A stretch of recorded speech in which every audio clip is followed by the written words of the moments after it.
Welcome to the dumbest timeline. We go through the dumbest timeline.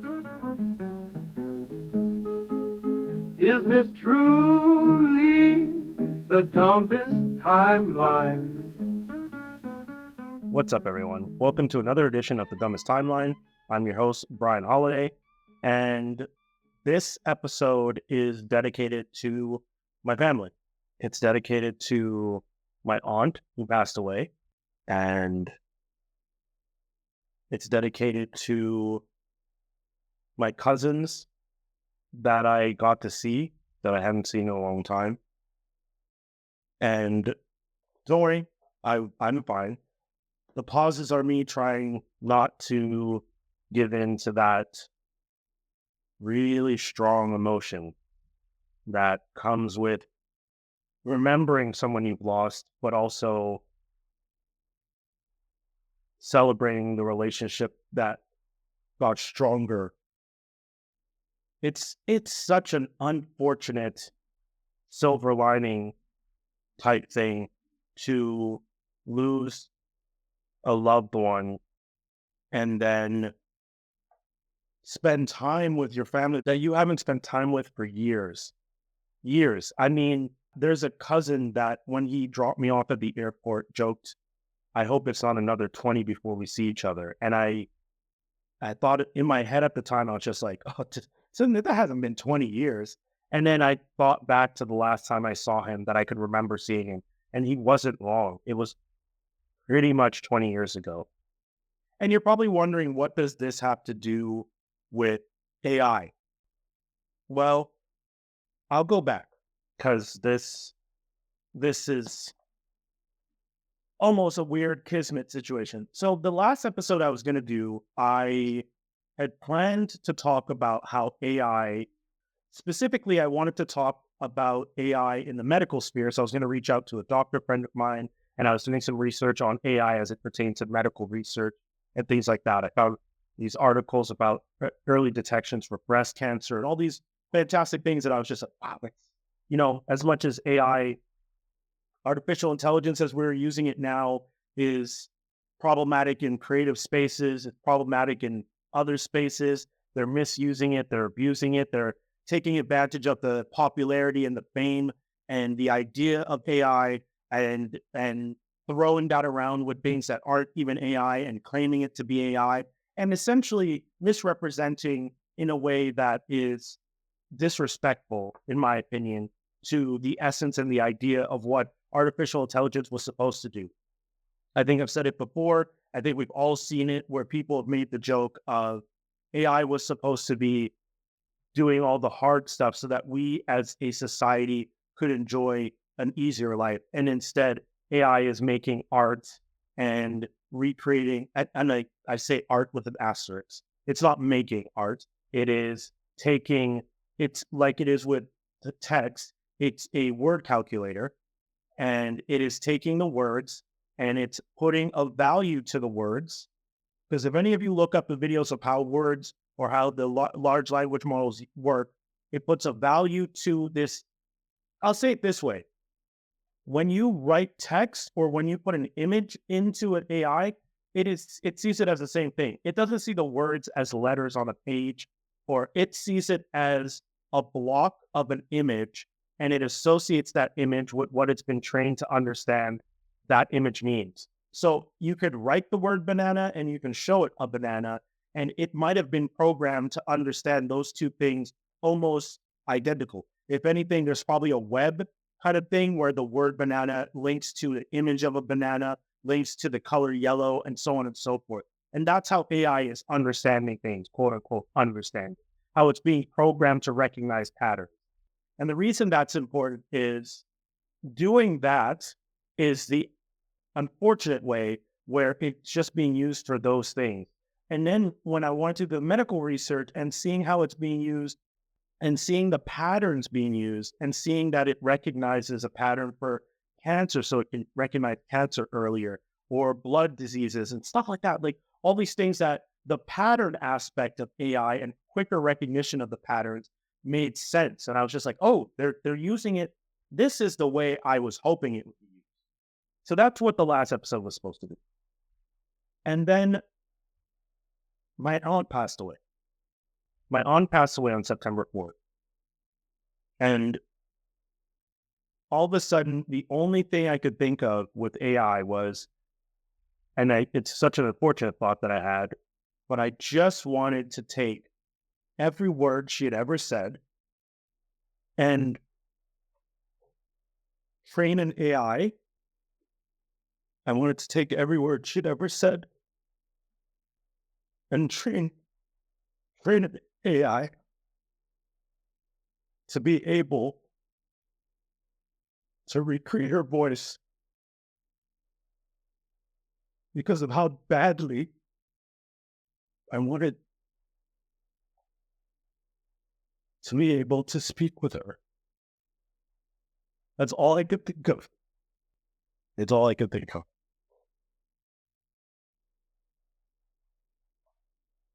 All I could think of was cloning her voice.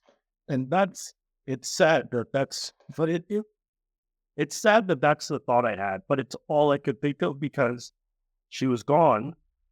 And now that she was gone, I didn't want to do the selfish thing of bringing her back because she was in a hard place. She was in a difficult place when she passed health-wise. And I did not want to bring her back just so that she would continue being in that situation. I wanted to be able to watch videos and have pictures of her. And then I kept thinking about having just one more conversation with her. And the fact that we could have this technology that could recreate that. And then I knew ultimately that there would be such a pain, such a sadness when I would talk to the AI version of her. But there was just a moment of wanting that because it just meant, I don't know what it meant. It's never rational when you have those thoughts, right? You lose someone and you start to, in your head, grapple with the loss in whatever way possible. And for me, the idea was if I could have her voice, and not just her voice from the past or the present, but have something that could capture, again, as I'm trying to walk through it, even as you're listening to this, you could probably tell I'm grappling or I'm having difficulty coming up with a way to do this that would even make sense because it was not a rational thought at the moment. It was a thought that came purely out of sadness. And I wanted to see my family too. When I found out that she passed, I kept thinking about how badly, I think I even said this at the funeral, that technology and our advancements allowed us to spread throughout the world. And was that even a good thing? Because had it not existed, there's a chance that my community, my family, and the community they grew up in would have continued, and I would have been closer to my family, if you know what I mean. But those are just the thoughts you have when you lose someone. When you're trying to process that loss. And for those of you who know me, I'm a very logical person and I love technology. So my mind immediately went to the use of technology. And then my best friend, shout out to my best friend, Mahi.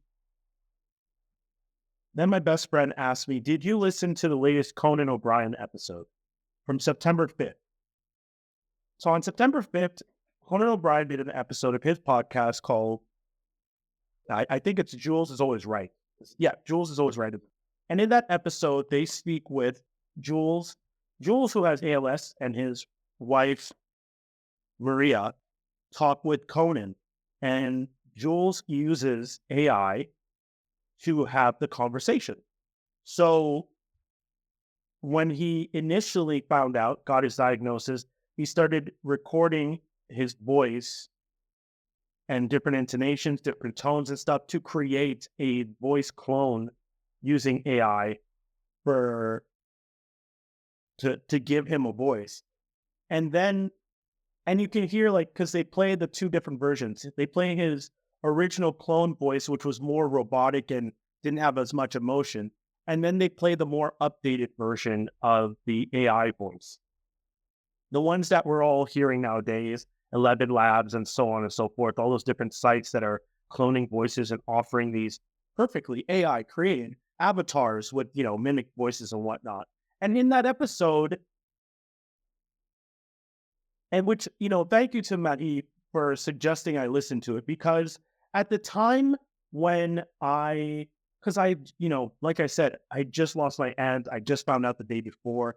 And Maddie's messaging me being like, have you heard the latest Conan? I think you'll really like it. And the episode is about giving this person who lost their voice a voice.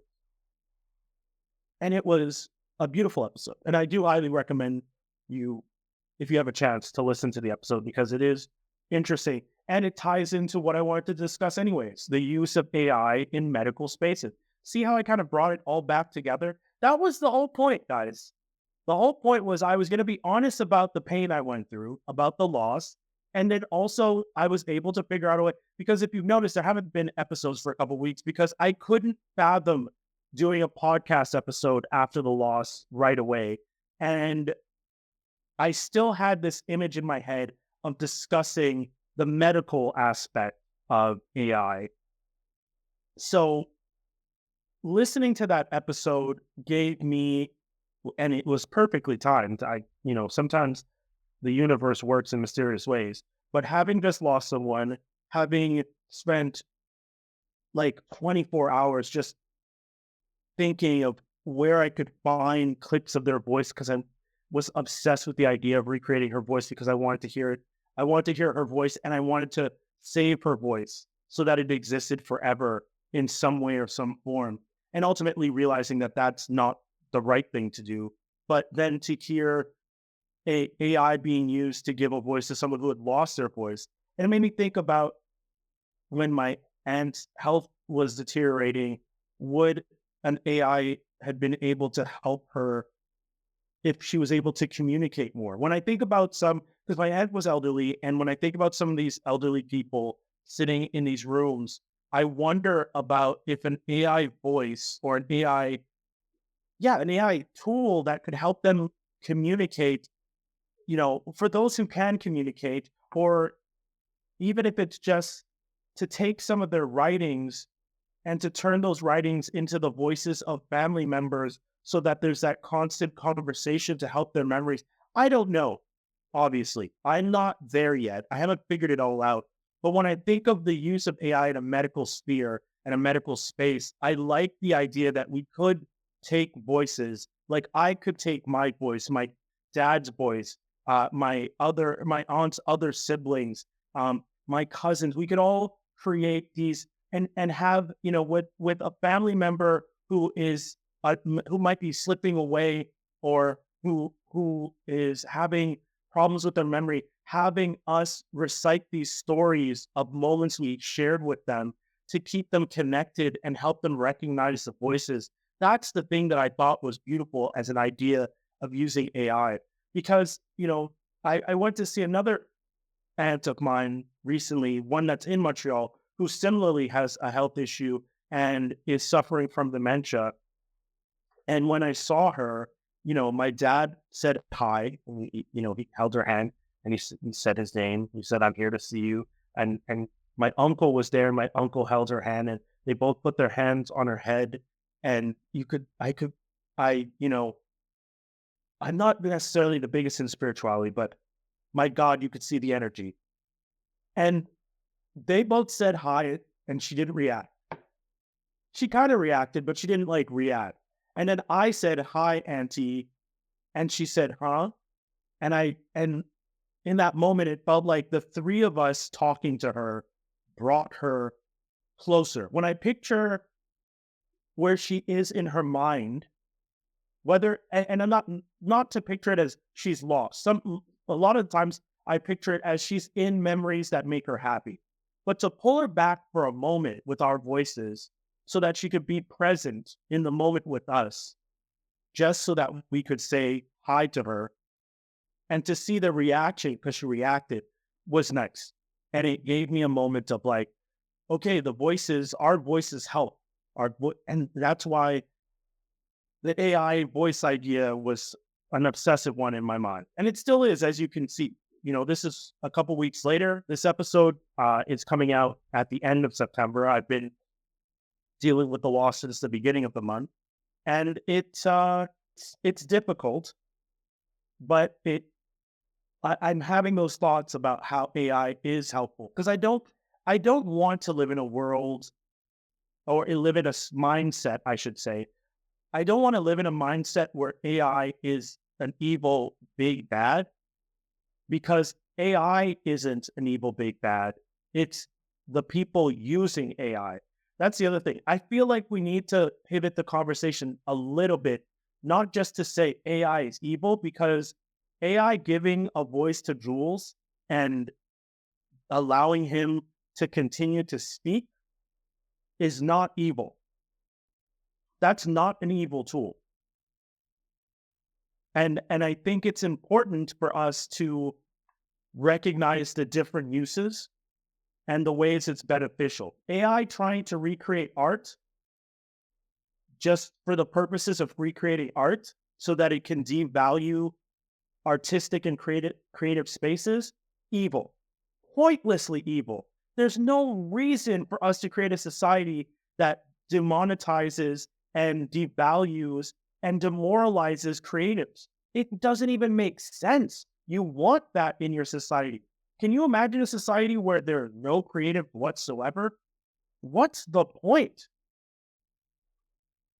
But AI being used to give voices to those who have lost their voices. AI being able to detect cancer or diseases earlier and faster. AI being used to help give mobility to people because it is recognizing the brain pattern waves to a mechanical arm so that it can understand how the nerves work. AI being used in those ways is a positive. And it took 7 episodes for us to get to a point where I could say there is a positive use for AI. Every other week has been a conversation about AI and what AI is being used as. But this week I can say there are positive ways for AI to be used. And if I've said it in the past, that was me being hopeful. This week I can say with certainty, after listening to that podcast episode, after doing the research, after being more informed on the subject, there are positive ways for AI to be used that are not just money grabs, that are not just corporations, that are not, well, there's still corporations using the AI to create the tools, but ultimately, there's still a positive behind the motivation. And with that, I come to the end. I want to thank everyone for tuning into this episode. This one was a difficult one, but I definitely wanted to get it out. I wanted to speak my mind on the subject. I wanted to speak the truth because it was very difficult for me, but I'm happy I was able to do this. And I want to thank everyone who's been supporting this so far. So I'll be back with another one soon. Take care, everybody.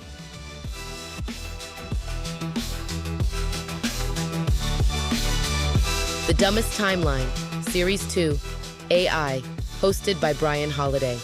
Produced by Brian Holidae for Brian Holidae Productions. Co-produced in partnership with Free X Agents Media. Theme song by Jasper Q. Jones. Mixing by Brian Holidae. Enjoyed the show? Follow this show on Spotify or review it on Apple Podcasts. Lastly, subscribe to The Dumbest Timeline on your favorite podcast app. Thanks for listening.